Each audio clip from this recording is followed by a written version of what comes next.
हमलों के बावजूद खार्किव में यूक्रेन की सेना मोर्चे पर डटी हुई है।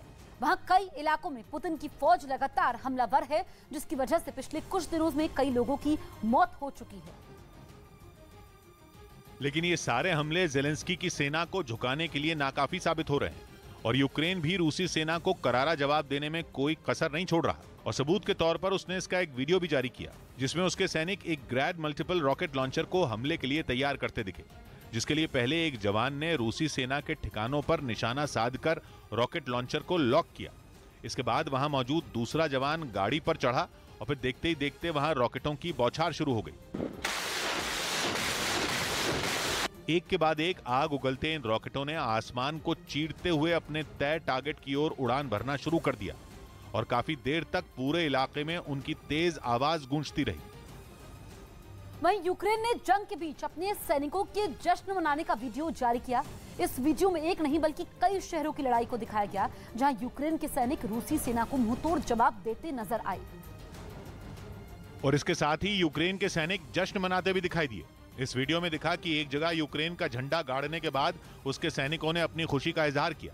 इसके बाद उसके कुछ सैनिक एक दूसरे इलाके में सड़क पर डांस करते नजर आए। वहीं कुछ ने तो बड़े बड़े हथियार अपने कंधों पर लेकर मस्ती भी की।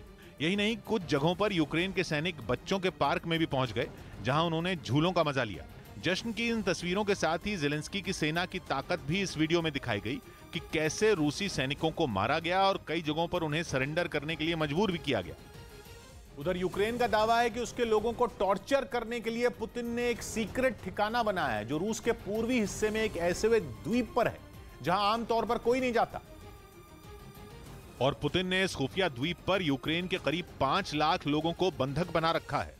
दावा यह भी किया गया कि यूक्रेन के इन लोगों को दस्तावेज जारी कर अगले 2 साल तक कहीं भी जाने पर रोक लगा दी गई। यूएन में यूक्रेन के स्थायी प्रतिनिधि के मुताबिक इन 5 लाख लोगों में 1,20,000 बच्चे भी शामिल हैं।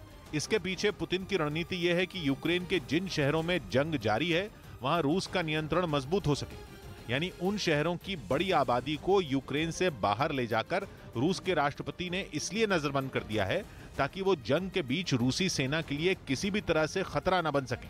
बताया गया कि बंधक बनाए गए लोगों से काम भी लिए जा रहे हैं और जो इसके लिए मना करता है उसे टॉर्चर किया जाता है। यही नहीं, आरोप यह भी लगाया गया कि पुतिन ने यूक्रेन के कुछ लोगों को सखालिन नाम के एक ऐसे द्वीप पर भी भेजा है जो जबरदस्त सर्दी और लगातार बारिश के लिए जाना जाता है, और एक बार अगर कोई इस द्वीप पर चला गया तो उसके लिए वहां से भाग पाना नामुमकिन है। उधर यूक्रेन ने ड्रोन हमले में रूस के कई टैंकों को तबाह कर दिया। यूक्रेन की तरफ से इस हमले का एक वीडियो भी जारी किया गया। हालांकि ये नहीं बताया गया कि यह हमला किस जगह पर हुआ, लेकिन सामने आए वीडियो में साफ दिखा कि ड्रोन हमले में एक के बाद एक रूस के कई टैंकों के परखचे उड़ गए। इस दौरान ड्रोन से कई बम जमीन पर गिरते भी नजर आए। दावा है कि यूक्रेन के इस ड्रोन हमले ने उस इलाके में रूसी सेना की नाक में दम कर दिया और इसकी वजह से न केवल कई रूसी सैनिक मारे गए बल्कि पुतिन की फौज को पीछे हटना पड़ा। इस बीच कीव को कब्रगाह में तब्दील करने वाले पुतिन के हीरो यूक्रेन के लिए विलेन बन गए।